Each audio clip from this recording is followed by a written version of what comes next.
दिनकर जयंती सम्मान समारोह का आयोजन कारगिल विजय भवन में किया गया।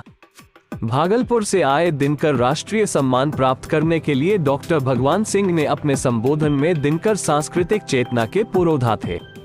उनकी रचनाओं में सहजता पारदर्शिता थी। उनकी रचना में राष्ट्रबोध का भाव झलकता था। उक्त बातें दिनकर जयंती सम्मान समारोह समिति की ओर से कारगिल भी विजय भवन कार्यक्रम में डॉक्टर भगवान सिंह ने की। उन्होंने दिनकर के व्यक्तित्व कृतित्व पर प्रकाश डालते हुए कहा कि उनकी पोशाक भी भारत की संस्कृति के भाव को प्रकट करती है। उन्होंने दिनकर की रचना को उद्धत करते हुए कहा कि सनातन का मतलब ईर्ष्या व द्वेष नहीं, सनातन धर्म विनम्रता की सीख देता है। दिनकर धर्म, संस्कृति व विज्ञान के समन्वय पर जोर दिया। मौके पर दूरदर्शन से अवकाश प्राप्त कर चुके सुधांशु रंजन ने कहा कि दिनकर पर गांधी व नेहरू का गहरा प्रभाव दिखता है। वो नेहरू के करीबी माने जाते थे, लेकिन विभिन्न मुद्दों पर वह नेहरू पर प्रहार करने से भी नहीं चूकते थे। उन्होंने आगे कहा कि साहित्यकारों व पत्रकारों का काम ही है सत्ता को आईना दिखाना। आज चापलूसी की संस्कृति कुछ ज्यादा बढ़ गई है। साहित्यकारों व पत्रकारों को दिनकर से प्रेरणा लेनी चाहिए। कार्यक्रम का संचालन डॉक्टर रामरेखा ने की। अध्यक्षता प्रोफेसर अमरेश शांडिल्य कर रहे। इस अवसर पर डॉक्टर भगवान सिंह को दिनकर राष्ट्रीय सम्मान तथा कला कौशल को दिनकर जनपद या सम्मान से नवाजा गया। मौके पर साथ ही गायन के लिए शिक्षक रूपेश कुमार को भी सम्मानित किया गया। डीसी सोमेश बहादुर माथुर, वरीय उप समाहर्ता प्रीति कुमारी, दिनकर जयंती समारोह समिति से नरेंद्र कुमार सिंह, डॉक्टर भगवान प्रसाद सिन्हा, वरिष्ठ सामाजिक कार्यकर्ता चित्रंजन प्रसाद सिंह, अनिल पतन, अनिल कुमार, राम कुमार, आनंद प्रसाद, अवनीश राजन, मिथिलेश कुमारी, स्वाति गोदर, शगुफ्ता ताजवर सहित कई गण्यमान्य व्यक्ति मौजूद रहे। कार्यक्रम में राष्ट्र कवि रामधारी सिंह दिनकर के बड़े पुत्र केदारनाथ सिंह के निधन पर गहरी शोक संवेदना व्यक्त की गई। चीजों को लेकर बात हुई दिनकर जयंती। ये दिनकर जयंती तो हर साल बेगूसराय में मनाई जाती है, देश में और जगहों पर मनाई जाती है। बेगूसराय के संबंध दिनकर जी का था, यही थे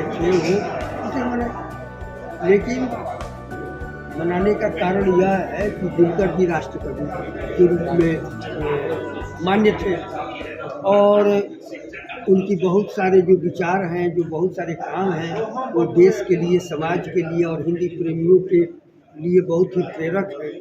अब आजकल लोग हिंदी की बात करते हैं कि हिंदी पढ़ने से क्या होगा, रोजगार मिलेगा कि नहीं मिलेगा। तो दिनकर जी तो इतिहास के विद्यार्थी थे। पटना कॉलेज से उन्होंने हिस्ट्री में ऑनर्स किया था और उन्होंने हिंदी एक सब्जेक्ट के रूप में पढ़ाई नहीं की थी, लेकिन हिंदी से प्रेम था और प्रेम में उस समय के जितने भी लोग थे वो हिंदी को राष्ट्रभाषा के रूप में आगे देखना चाहते थे, बढ़ाना चाहते थे और सबने हिंदी में लेखन किया। हमारे जो देश रत्न डॉक्टर राजेंद्र प्रसाद कहलाते थे, राष्ट्रपति बने, वो भी तो हिंदी के लिए बहुत काम किया। जितने लोगों को आप उस समय देखेंगे, यही के राम पुरी जी थे, सुखविंदर सहाय जी थे। तो यह एक सबसे बड़ा, सब छोड़ दीजिए कि जो हिंदी के लिए दिनकर जी जैसे लोगों ने काम किया है, लेखन किया है, कविता साहित्य, वह जरूरी है कि हम हिंदी को सीखें। आपको सर जो प्राइज मिला है वो आपने कहा कि जीडी कॉलेज के बच्चों में जो काबिल हैं उनको दे दिया जाए। हाँ, मेधा के स्तर पर मेरिट किया है, उनको बने दे नहीं दिया जाए कि 5 लोगों को चयन करके और 3-3 हज़ार की किताबें जो है दे दी जाए हिंदी की। अच्छा। दिनकर जी की लिखी हुई किताबें। अच्छा। क्योंकि आजकल प्रिंट मीडिया से नई पीढ़ी बहुत भाग रही है, वो आजकल मोबाइल पर और नेट पर ज़्यादा पढ़ रही है, लिख रही है। तो हमको भाई प्रिंट मीडिया को भी चले और दिनकर जी कम से कम उनके नाम पर ये पुरस्कार है, तो उनकी किताबें हमारे ये छात्र खरीदें, पढ़ें, रखें। इसलिए मैंने कहा कि इसको भी मैंने प्रमोट करने के लिए जरूरी है कि इस तरह से काम किया जाए, पुरस्कार की राशि दी जाए। ठीक, ये हमारा है वो दिनकर जी चूँकि हमारे हैं और जैसा कि आपको अभी भाषण में सुना गया कि बिहार से कभी उनको पुरस्कार नहीं मिला। ये भगवान बाबू ने तो उसी तरह से हम अगर दिनकर का सम्मान नहीं करेंगे तो दिनकर का सम्मान कौन करेगा।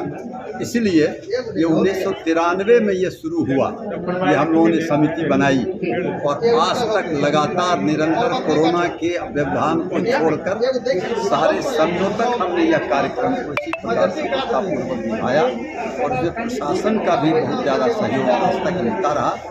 और इसमें हम दिनकर को याद भी करते हैं और दिनकर के बातों को जनता तक जाने में सहयोग भी करते हैं और इसलिए यह समारोह बहुत महत्वपूर्ण हो जाता है कि दिनकर के गुणों को अपने लोगों तक पहुंचाना और नए पौध को उसकी जानकारी देना, ताकि दिनकर के भारतीय संस्कृति का जो उनका कॉन्सेप्ट था वह लोगों तक पहुंचे। इसके लिए यह समारोह बहुत ही महत्वपूर्ण है। राष्ट्रकवि श्री रामधारी सिंह दिनकर की लेखनी जो है वो अपने आप में एक संदेश है। हम लोग का यह प्रयास है कि उनके जयंती समारोह को हम लोग अच्छे से मना सकें और जनमानस में उनके विचारों को हम लोग फैला सकें।